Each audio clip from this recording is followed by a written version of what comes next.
Bonjour et bienvenue dans cette nouvelle vidéo. Alors cette vidéo est une continuité de celle concernant un bref aperçu sur la notion de bilan molaire, bilan massique et bilan volumique. Alors le lien de cette vidéo est en dessous de celle-ci. Si vous avez des incompréhensions par rapport à cette application que nous allons traiter maintenant, alors allez d'abord regarder cette vidéo qui vous donne une vue d'ensemble sur l'utilisation, n'est-ce pas, des différentes relations concernant le bilan molaire, le bilan massique et le bilan volumique. Alors ici nous allons traiter cette activité directement puisque nous avons déjà donné tous les détails, toutes les explications dans la première vidéo dont le lien est en dessous. Alors, on fait brûler 0,6 mol d'éthane dans le dioxygène de l'air. On vous demande, écrire l'équation bilan de la réaction de combustion. On te demande, écrire l'équation bilan de la réaction de combustion. Voilà. Vous savez que une réaction de combustion se fait généralement dans le dioxygène de l'air, ou alors dans l'air, puisque l'air est constitué du diazote et du dioxygène. C'est la raison pour laquelle vous ferez quelque part, à la dernière question, on vous demande quel est le volume d'air total dont a besoin cette réaction. Voilà. Donc nous allons rapidement écrire l'équation bilan de la réaction de combustion. Nous avons l'éthane. Donc l'éthane, C2H6 dans le dioxygène va donc donner le CO2. Donc c'est une combustion complète quand on vous parle du CO2. Et de l'eau, donc plus H2O. Ce qu'il faut faire maintenant, c'est d'équilibrer cette réaction. L'équation bilan d'une réaction chimique doit être toujours et toujours équilibrée. Lorsque vous demande d'écrire l'équation bilan, vous devez écrire, oui, et après l'équilibrer. 2 atomes de carbone, un seul, nous mettons ici 2. 6 atomes d'hydrogène, ici nous avons 2. 6 divisé par 2, ça fait 3. Je place là, 3. Je comptabilise le nombre d'atomes d'oxygène dans le produit. 2 fois 2, 4 atomes d'oxygène, plus 3. Ça fait donc 7. Donc ici, je place 7 demi à cause de cet indice. Voilà. L'équation bilan de notre réaction de combustion est maintenant équilibrée. Nous passons à la question 2. On demande de déterminer le volume de dioxyde de carbone dégagé dans l'air, conditions normales de température et de pression, et la masse d'eau formée. Donc ça c'est une question à deux volets. On va d'abord déterminer le volume de CO2. Qu'est-ce que nous avons comme données?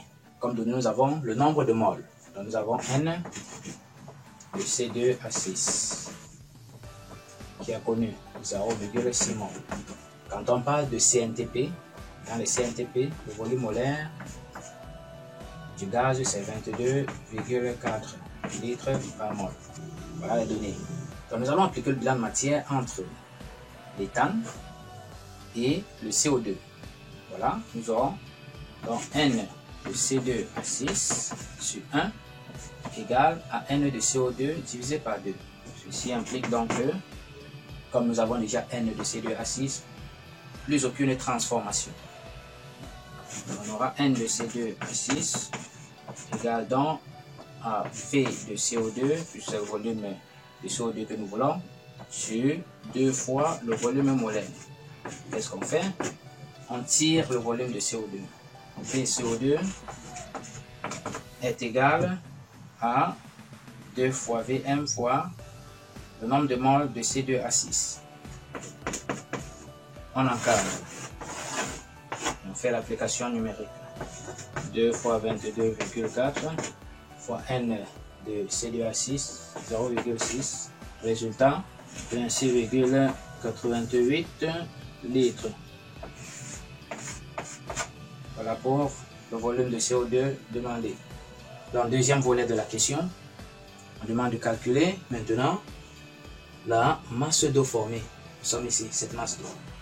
On me demande de calculer cette masse d'eau.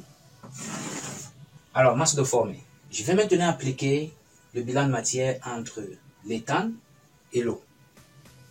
Le bilan molaire, c'est le bilan molaire. N de C2H6 égale à N de H2O divisé par le coefficient stoichiométrique sur 3. Alors, nous voulons la masse d'eau. Nous connaissons le nombre de moles de C2H6, pas de souci. Donc, N de C2H6 égale à la masse de H2O sur 3 fois la masse molaire.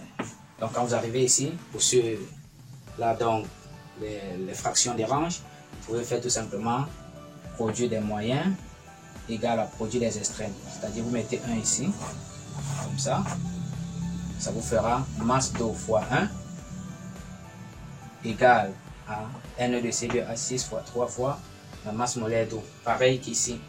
Donc, si vous placez la 1 en dessous, V de CO2 fois 1 est donc égal à 2 fois Vm fois N de C2H6.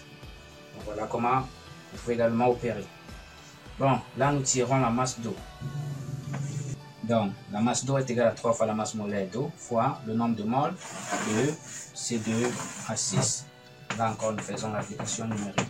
3 fois la masse molaire d'eau, c'est 18 fois 0,6 mol. Nous sommes donné les masses molaires atomiques des différents éléments. On a 2 atomes d'hydrogène, ça fait 2. Et on a un atome d'oxygène, ça fait 16. Donc 16 plus 2, 16 plus 2, ça fait donc 18. Cette masse d'eau nous donne 32,4 grammes. Voilà. Nous avons donc répondu à la deuxième question. Déterminer le volume de CO2 dégagé dans les CNTP et la masse d'eau formée. Voilà. Nous passons maintenant à la dernière question. Question 3. On nous demande de déterminer le volume d'air total. Pour avoir le volume d'air total, vous devez tout d'abord savoir que l'air est constitué de dioxygène et de diazote. Et quel est le pourcentage du volume de dioxygène, puisque dans la réaction, on n'a utilisé que le dioxygène. L'air est formé de 1/5 du volume de dioxygène et de 4/5 du volume de diazote. Donc, là déjà, je vais mettre ça quelque part. VO2 est égal à 1/5 du volume d'air. Voilà, là, ça doit nous aider. Ce que l'on doit faire maintenant, c'est de venir ici, déterminer le volume de CO2 à partir toujours du bilan molaire, puis bilan volumique. En partant du bilan molaire, on va en déduire le bilan volumique et tirer le volume de dioxygène et en déduire le volume d'air. Donc, pour cela, nous allons faire le bilan molaire entre l'éthane et le dioxygène. Donc, nous aurons N de C2H6 égale à N de O2 plutôt sur 7,5, ce qui correspond encore à 2 fois N de O2 sur 7. Qu'est-ce que ça fait? Ça fait produit des moyens égal à produit des extrêmes. Donc ça fera, si je mets la 1, 2 fois N de O2, 2 fois N de O2 fois 1 égale à 7 fois N de C2H6. Voilà. Maintenant, j'applique ici le bilan volumique. Comme nous voulons le volume de dioxygène, N de O2 est égal à V de O2 sur le volume molaire. Donc nous aurons 2 fois VO2 sur le volume molaire égale à 7 fois N de C2H6. On en déduit donc VO2. VO2 sera égal à 7 fois N de C2H6 fois le volume molaire. Tout ceci divisé par 2. Qu'est-ce que ça nous donne? Bon, je vais directement faire le calcul. Nous avons 7, nous avons 0,6, nous avons 22,4 et on divise par 2. Ça donne donc 47,04 litres. Voilà le volume de dioxygène nécessaire. Une fois qu'on a le volume de dioxygène nécessaire, on en déduit donc le volume d'air correspondant. Donc le volume d'air sera donc égal à 5 fois le volume de dioxygène.